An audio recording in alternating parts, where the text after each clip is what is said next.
Hello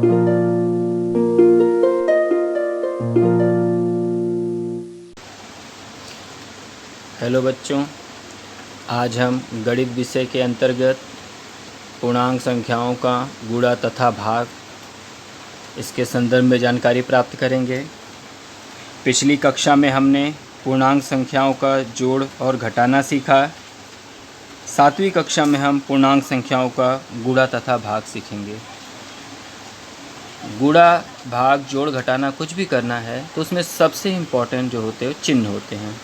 जैसे यहाँ देखिए,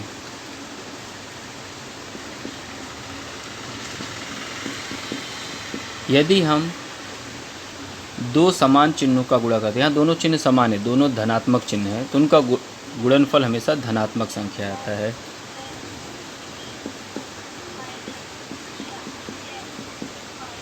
यदि दो असमान चिन्ह लेते, देखिए यहाँ पे एक ऋणात्मक संख्या और एक धनात्मक संख्या है, तो दोनों असमान चिन्हों का गुणनफल हमेशा ऋणात्मक संख्या आती है।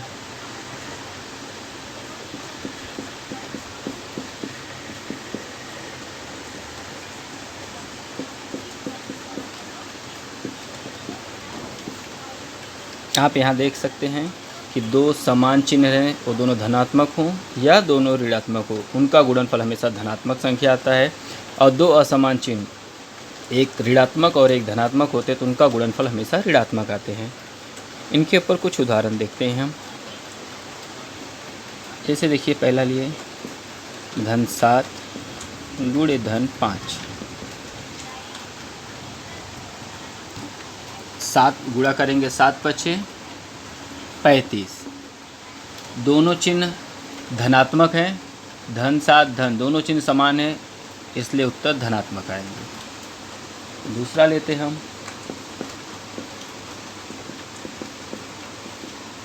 7 पचे 35। यहाँ भी गुणा करने पर 35 आएगा, बट अब हम चिन्ह देखेंगे। 7 का चिन्ह ऋणात्मक है और 5 धनात्मक संख्या, दोनों असमान चिन्ह है, असमान चिन्ह, इसलिए इनका गुणनफल ऋणात्मक होगा। इसी प्रकार ये भी हम देखते हैं, यहाँ भी 7 पचे 35 ही आएगा उत्तर, लेकिन दोनों के चिन्ह असमान, एक धनात्मक और एक ऋणात्मक है। असमान चिन्हों का गुणनफल ऋणात्मक संख्या होती है। -7 गुणे -5, 7 पचे 35। यहाँ पे दोनों चिन्ह समान हैं, दोनों चिन्ह समान होने की वजह से इनका उत्तर धनात्मक आएगा।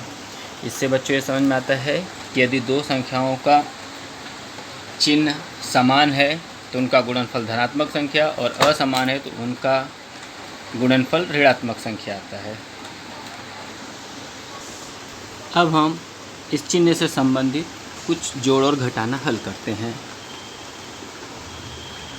इससे पहला देखिए,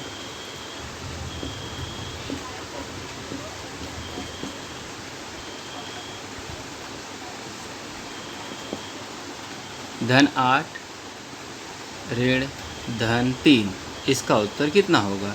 तो हम देखेंगे, ये धन 8 है, यानी 8 इस तरह से लिखेंगे।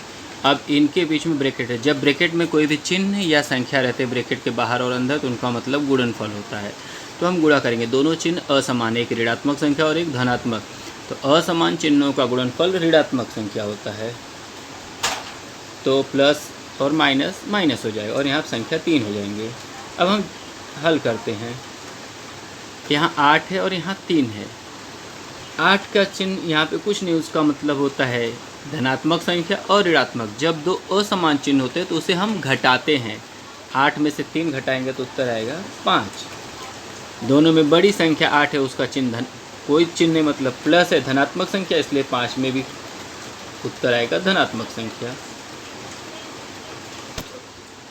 दूसरे उदाहरण हम देखते हैं, ऋण 7 धन ऋण 2, इसे हल करना है। क्या हम देखेंगे, सबसे पहले ऋण 7, पहले ब्रैकेट में ऋण 7। अब यहाँ पे दोनों चिन्ह असमान है, असमान चिन्हों का गुणनफल ऋणात्मक संख्या होता है 2। अब यहाँ पे हम जोड़ते समय देख रहे हैं दोनों में चिन्ह समान है, ऋण 7 ऋण 2। जब दोनों चिन्ह समान होते हैं तो हम उन्हें जोड़ते हैं, 7 2 9। दोनों में कौन से चिन्ह हैं? ऋणात्मक संख्या है, बड़ी संख्या का चिन्ह ऋण है, इसलिए उत्तर में आ जाएगा ऋण 9। जब दो चिन्ह समान होंगे तो हम उन्हें जोड़ेंगे, और जब दो चिन्ह असमान होंगे तो हम उन्हें घटाते हैं, और चिन्ह हमेशा बड़ी संख्या का लगाते हैं। अब हम देखेंगे पूर्णांक संख्याओं का गुणा। जैसे पहले हम देखे थे, दो समान चिन्हों का गुणनफल धनात्मक संख्या होता है और दो असमान चिन्हों का गुणनफल ऋणात्मक संख्या होता है। इसी का उपयोग हम गुणा और भाग में भी करते हैं, क्योंकि गुणा या भाग करते समय संख्या का गुणा होता है, बट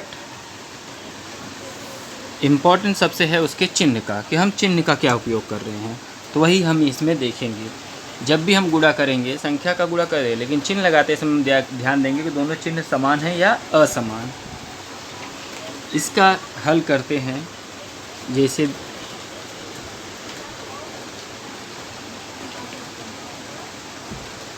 9 गुणे 6,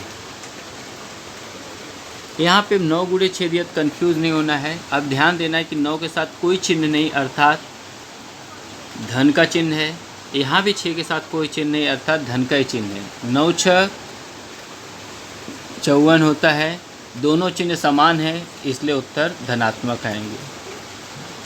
इसी तरह से यदि हम लेते हैं अगला सवाल, -7 गुणे 3, 7 त्रिक 21 हम लिख देते हैं। अब ध्यान देना है चिन्ह का। यहाँ 7 का ऋणात्मक संख्या है और 3 धनात्मक संख्या, अर्थात दोनों चिन्ह असमान है। असमान चिन्हों का गुणनफल हमेशा ऋणात्मक संख्या होता है। इसी तरह से -5 गुणे -4, 5 चौक 20 हम लिख देते हैं। अब चिन्ह देखना है, दोनों चिन्ह समान हैं। दो समान चिन्हों का गुणनफल हमेशा धनात्मक संख्या होता है, इसलिए 5 चौक 20। यहाँ पे हम यदि कोई चिन्ह नहीं लगा रहे, अर्थात ये धनात्मक संख्या है। इसके अलावा यदि हम किसी संख्या में 0 से गुणा करते हैं तो उत्तर हमेशा 0 ही आता है, वो धनात्मक संख्या हो या ऋणात्मक संख्या हो। उत्तर हमेशा हम शून्य ही लिखते हैं, क्योंकि शून्य पे कोई भी चिन्ह नहीं लगता है। इससे हमें पता चलता है कि दो धन पूर्णांक संख्याओं का गुणनफल धन पूर्णांक संख्या होती है, एक धन ऋण पूर्णांक संख्या और एक धन पूर्णांक संख्या गुणनफल हमेशा ऋण पूर्णांक संख्या होती है, और दो ऋण पूर्णांक संख्याओं का गुणनफल धन पूर्णांक संख्या होती है। अब हम देखेंगे पूर्णांक संख्याओं का भाग। जिस तरह गुणे में हम देखें उसी तरह भाग में भी करना रहता है। इसमें भी जब दो समान संख्याएं आती हैं तो उनका भागफल हमेशा धनात्मक संख्या होती है। दो समान चिन्हों का भाग करने पर उत्तर हमेशा धनात्मक संख्या होती है, और दो असमान चिन्हों का भाग देने पर भागफल हमेशा ऋणात्मक संख्या होती है। ये चीज़ हमें गुणा करते समय और भाग करते समय दोनों समय ध्यान देना है।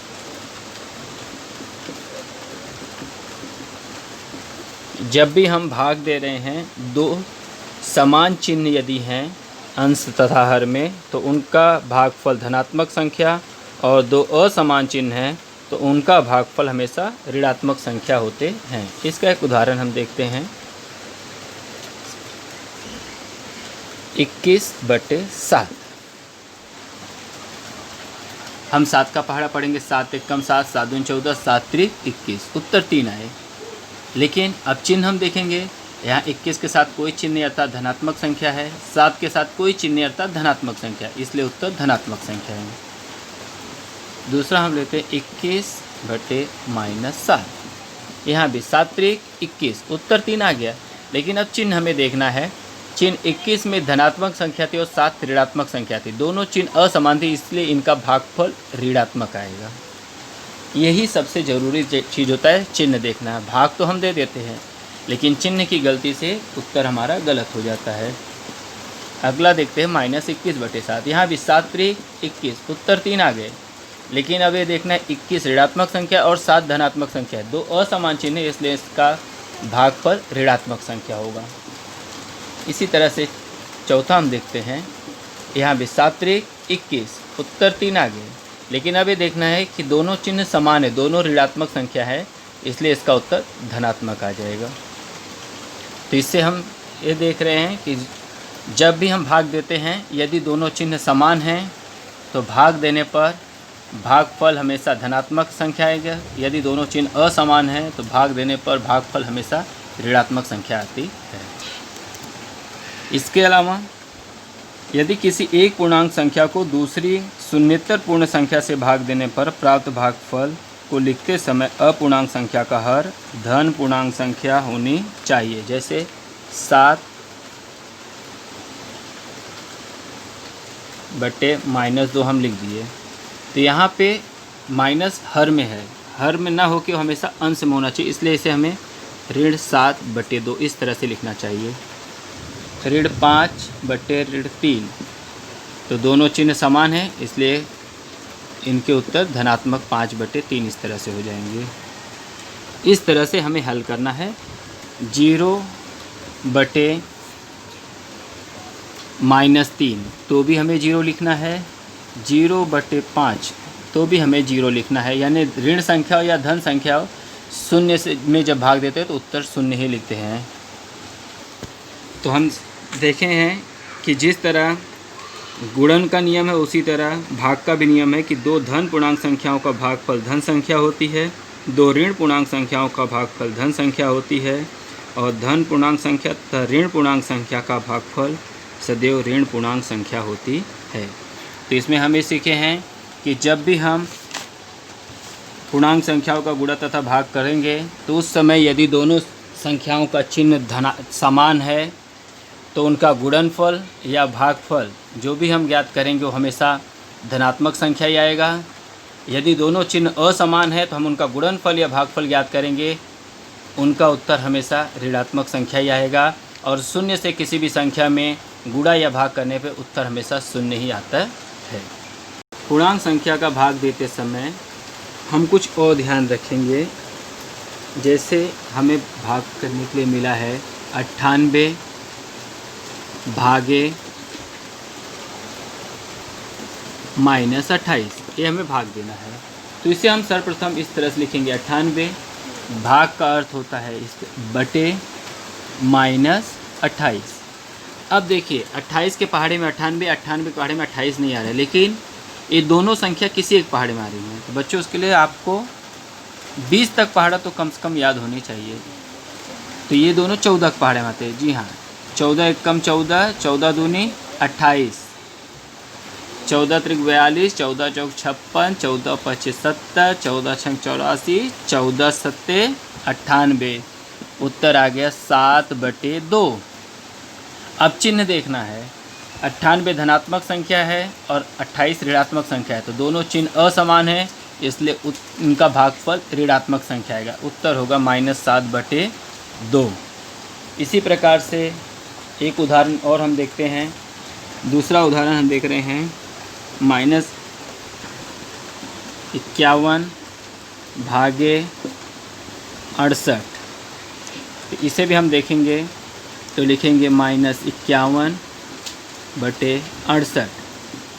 तो अब ये दोनों न तो 51 के पहाड़े में 68 आता है या ना तो 68 के पहाड़े में 51 आता है, लेकिन दोनों किसी एक पहाड़े में आते हैं। तो दोनों किस पहाड़े में आते हैं? जी 17 के पहाड़े में आते हैं। 17 एकम 17, 17 दूनी 34, 17 त्रिक 51, 17 चौक 68। उत्तर आए 3/4। अब हम चिन्ह देखेंगे, 51 ऋणात्मक संख्या है और 68 धनात्मक संख्या है, दोनों चिन्ह असमान हैं, इसलिए उत्तर आएगा ऋण 3/4।